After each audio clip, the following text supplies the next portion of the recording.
Good evening. Welcome to my teacher today's episode. My name is Abdul Nasser. I am a biology teacher from New Inter School, Dubai. And today in the biology class, we are going to discuss about the first chapter in biology, that is beyond the senses. We know that one of the characteristic features of all the living organisms is their ability to respond to stimuli. Organisms can respond to stimuli in an effective way if their body is informed about the changes in the environment. We know that the surrounding in which that we are living in is dynamic in nature, it continuously changes. So it is the ability of the living organisms to adjust their activities according to the changes in the environment. So these changes in the environment is informed to the body by certain organs which are present in our body, and these organs are called sense organs. So in this chapter we are going to discuss about the various sense organs in our body and how they are protected, the structure and also the different parts of the sense organs, then how these sense organs receive the stimulus and how it is informed to the brain, and also the disorders of the nervous system. First we can see a picture showing the various sense organs in our body. These are the 5 sense organs: eyes, ear, nostrils or nose, tongue and the skin. First we can discuss in detail the structure and also the function and the functioning of the eye. Eyes are protected by eyelids, eyelashes and also a pair of tear glands. You can see in the screen the tear glands.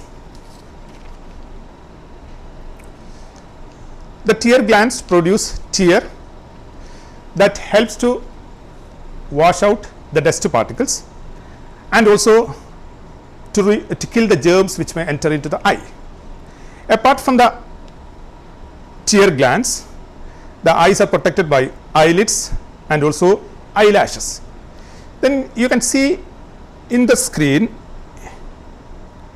that eye is connected to the nasal cavity with the help of a tube, and this tube is called nasolacrimal duct. Excess tear formed in the eye passes into the nasal cavity through this tube. That is the reason a crying person blows his nose.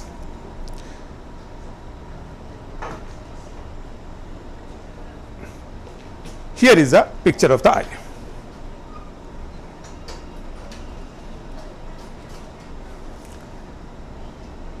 You can see that the eyes are placed in a cavity in the skull, and this is called eye socket.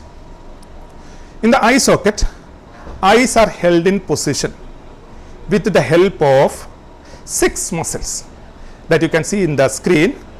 First one, the top muscle that rotates the eyeball, second one the bottom muscle, side muscle, hooked muscle and again the side muscle. If any of these muscles are not working in a proper way, then it may result in a condition called squint.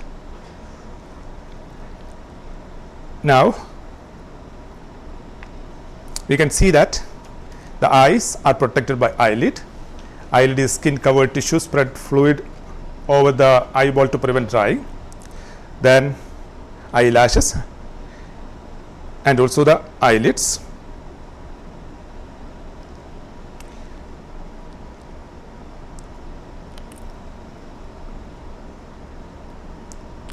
Now let us see the structure of the eye and also the different parts of the eye.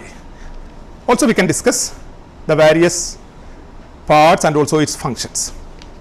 You can see in the screen, eyeball is a hollow sphere with a 3-layered wall. The outer layer is called sclera. The sclera can be seen as the white portion of the eye. But in the front side or in the exposed part, the sclera has become a transparent bulge. That transparent bulge is called cornea. What is the function of cornea is, when the cornea is transparent, it allows light rays to focus on the innermost layer of the eyeball, that you can see that it is a retina. So most of the focusing of the light rays are done by the cornea. See, you can see a diagram of the, here you can see the white portion of the eye, that is called sclera, and also the transparent front part of the sclera, that is called cornea. So the function of the cornea, just remember, the function of the cornea is most of the focusing of the light rays is done by the cornea. Then let us see what is the function of the sclera. Sclera maintain the shape of the eyeball. It is a sclera that maintain the shape of the eyeball. So once again, we can see the structure. So I told you that eyeball is a hollow sphere with a 3-layered wall. The outer layer, that is called sclera. Sclera can be seen as the white portion of the eye. In the transparent bulge of the sclera is called cornea. Most of the focusing of the light rays is done by the cornea. Then the second layer inner to the sclera, that is called choroid. The second layer is called choroid. Choroid is a thin and black membrane. Choroid contains numerous blood capillaries, and these blood capillaries supply food and oxygen to the cells around, or to the eyes of the, to the cells of the eye. So the second layer, remember, the second layer is choroid. Choroid is a thin and black membrane. Then in the front part or in the anterior part, you can see that the choroid has become a disc shaped structure, and this disc is called iris. Let us see a more clear picture of the iris. Here you can see the iris. Iris is a, when we are looking at the eye, that black ball, that is the iris. Then in the center of the iris, there is a small opening, and this opening is called pupil. Pupil regulate the amount of light entering the eye. You can see here the pupil. At the center of the iris, there is a small opening, and this opening is called pupil. It is a pupil that regulate the amount of light entering the eye. Then it's the color of the iris varies in different people. This is because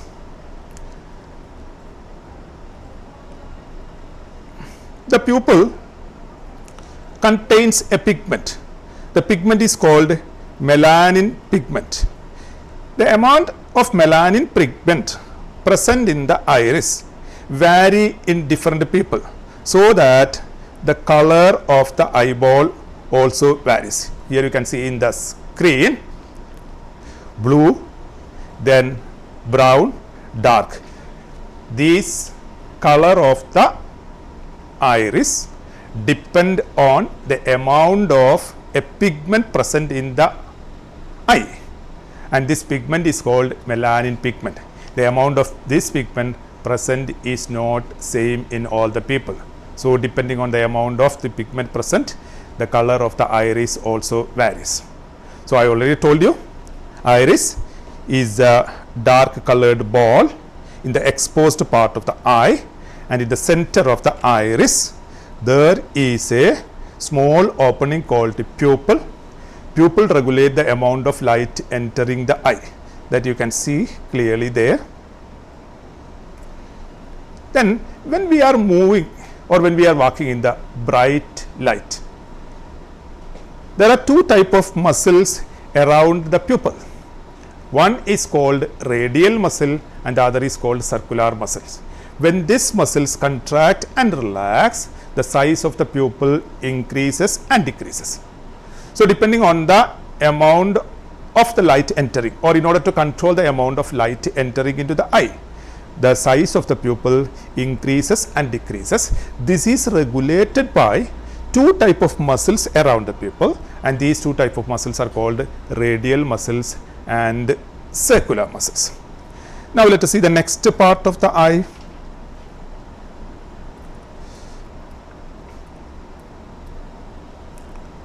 So, first layer of the eyeball is sclera and the second layer is called choroid, and the third layer, the innermost layer, that is called retina. Retina is the photosensitive part of the eye. When we look at an object, image is formed on the retina, and this image is converted into electrical signals and then it is carried by the optic nerve to the brain. So, here the innermost layer of the eyeball, that is called retina. You can see a more clear picture of the retina.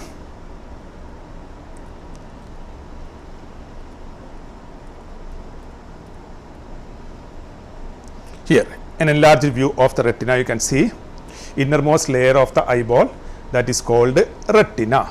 Then, when we look an object, image is formed on the retina. The image which is formed in the eye or which is formed on the retina is highly diminished and inverted image. These image formed on the retina stimulate two type of nerve cells, and they are the photosensitive cells which are present in the eye. One is called rod and the other is called cones. When the light rays are focused on the retina, the light sensitive cells which are present in the retina get stimulated, and this stimulus is carried to the brain by a nerve that is called optic nerve. See,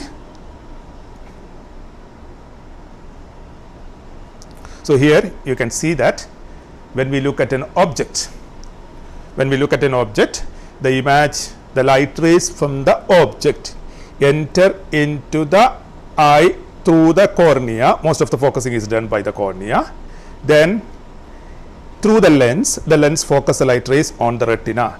The light rays are focused on the retina. Then a real and inverted image is formed on the retina. These image stimulate the light sensitive cells which are present in the eye, and this stimulus is carried by the optic nerve to the vision center of the brain.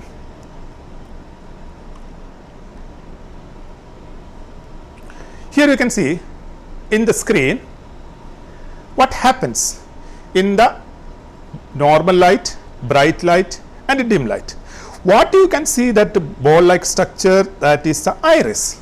So, I told you that in the center of the iris there is a small opening that is called pupil. In the normal light you can see the size of the pupil, but when we are walking in the bright light, the size of the pupil decreases. This is a mechanism of the eye to control the amount of light entering into the eye. But at the same time, in the next picture, you can see that the size of the pupil is very large because it is when we are moving in the dim light. So, the amount, depending on the amount of light entering, the size of the pupil increases and decreases.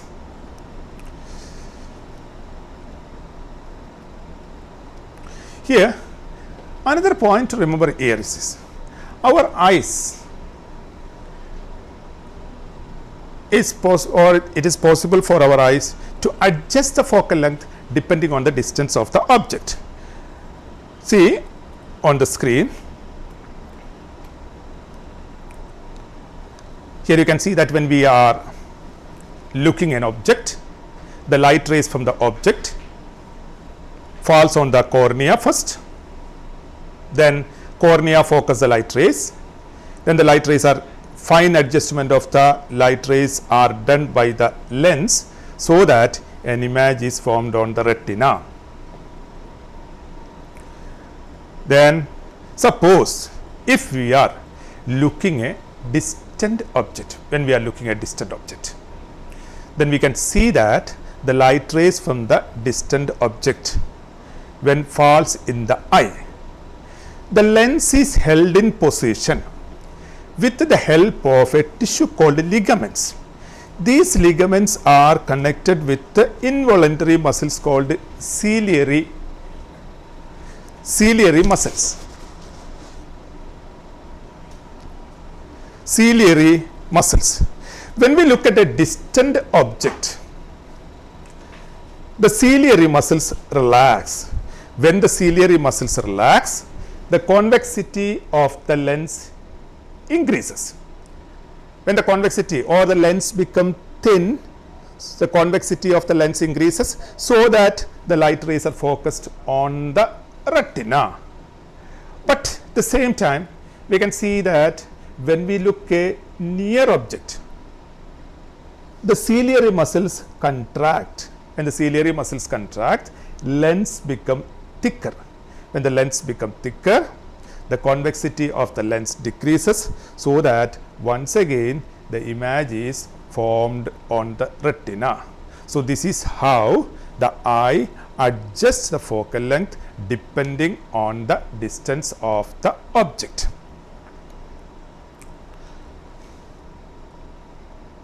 Now we can see the next slide, in which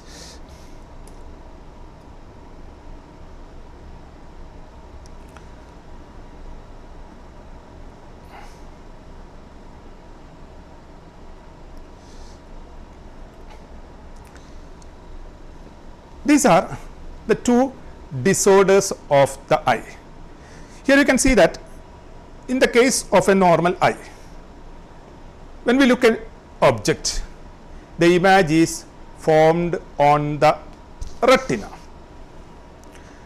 But in the case of a person who is suffering from short sight is due to the elongation of the eyeball and the excessive curvature of the lens. So in the case of a person suffering from short sight, the image of the distant object, instead of focusing on the retina, it is focused in front of the retina so that the image looks blurred.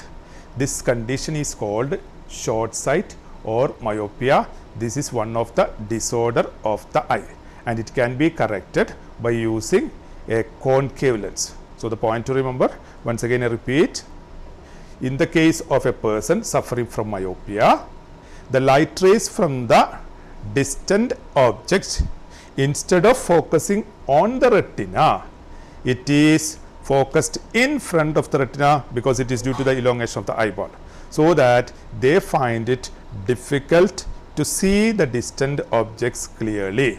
This condition is called short sight. This is one of the disorder of the eye. Then another disorder of the eye is long sight or hypermetropia. In long sight, due to the shortening of the eyeball,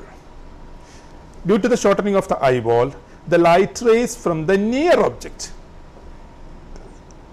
instead of focusing on the retina, it is focused behind the retina. You can see in the diagram very clearly, the light rays are focused behind the retina instead of focusing on the retina, so that such persons are unable to see the near objects clearly.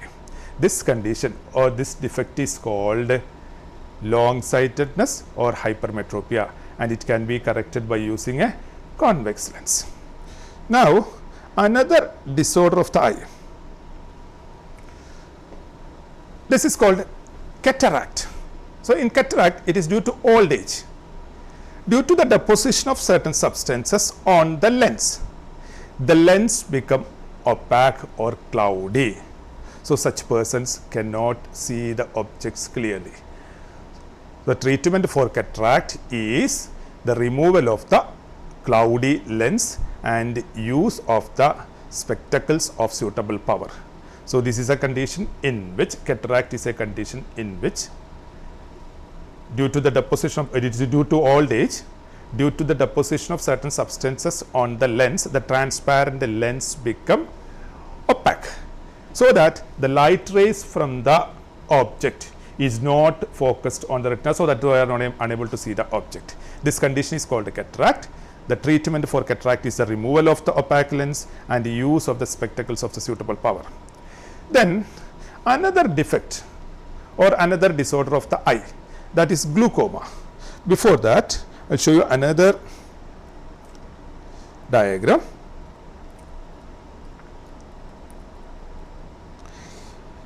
Here you can see that in this diagram, you can see that just inside the cornea or just in front of the lens, there is a small chamber, and this chamber is called aqueous chamber. So the chamber between the lens and the cornea, this chamber is called aqueous chamber, and this chamber is filled with a fluid. It's a watery fluid, and that is formed from the blood, and then it is reabsorbed by the blood. So this watery fluid which is present in the aqueous chamber, the small chamber just in front of the lens, it is called aqueous humor. Suppose in a person, if the blood continuously secrete the aqueous humor and if it is not reabsorbed back, then what happens is the pressure inside the eye increases, or the pressure inside the eyeball increases. This condition is called glaucoma. The symptoms of the glaucoma are: 1, unable to see in dim light; second one, pain in the eye; and the third one, seeing colored rings around light. These are the symptoms of the glaucoma. So once again I repeat, there is a small chamber in front of the lens. This is called aqueous chamber, and this chamber is filled with a fluid. That fluid is called aqueous humor, and this fluid is formed from the blood. The fluid is formed from the blood. It is secreted by the blood, and after some time it is reabsorbed by the blood. What is the function of the aqueous humor? It is to provide nourishment to the cells surrounding it.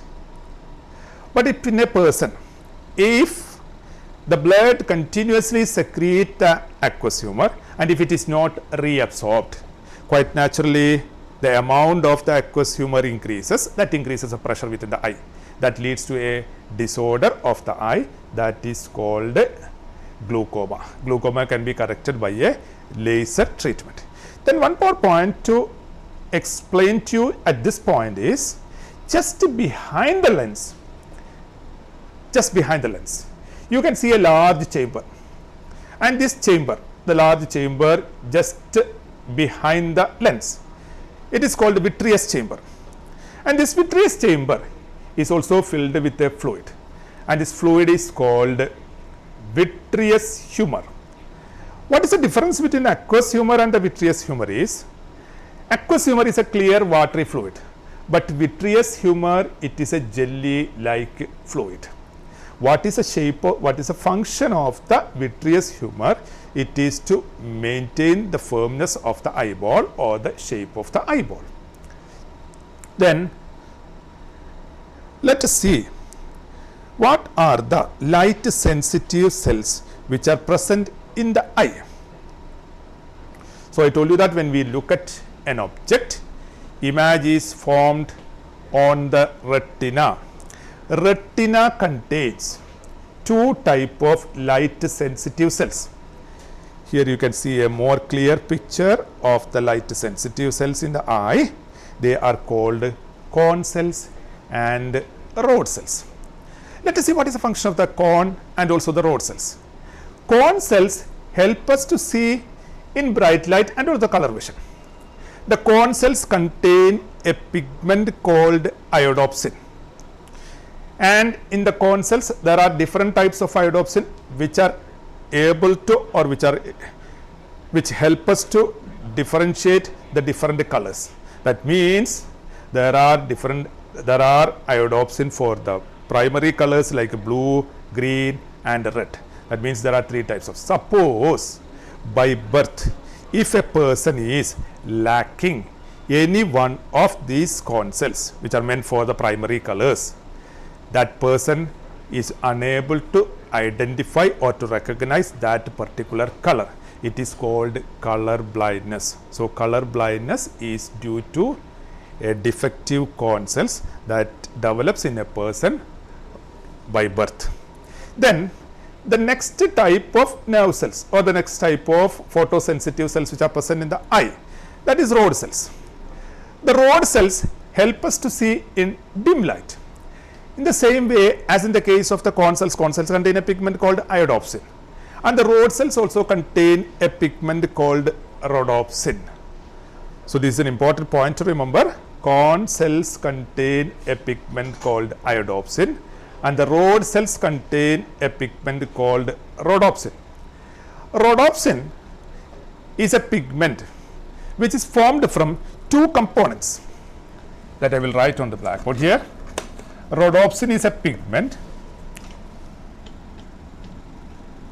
Rhodopsin pigment is formed of two components called retinal and opsin.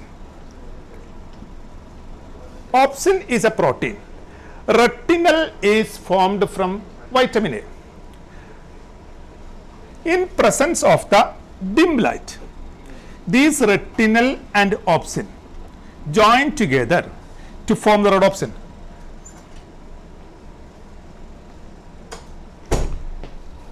In presence of the dim light, the retinal and opsin join together to form the rhodopsin, and the rhodopsin help us to see in dim light.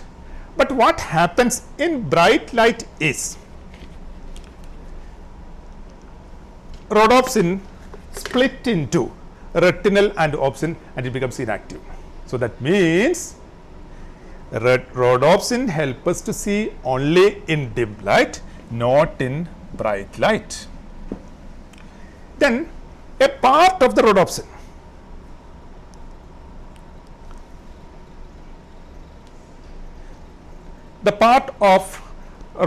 called retinal, it is formed from vitamin A. It's formed from vitamin A. So, that means suppose if a person is having deficiency of vitamin A, retinal is not formed in his body. Retinal is not formed. If the retinal is not formed in his body, then he will not be able to see properly in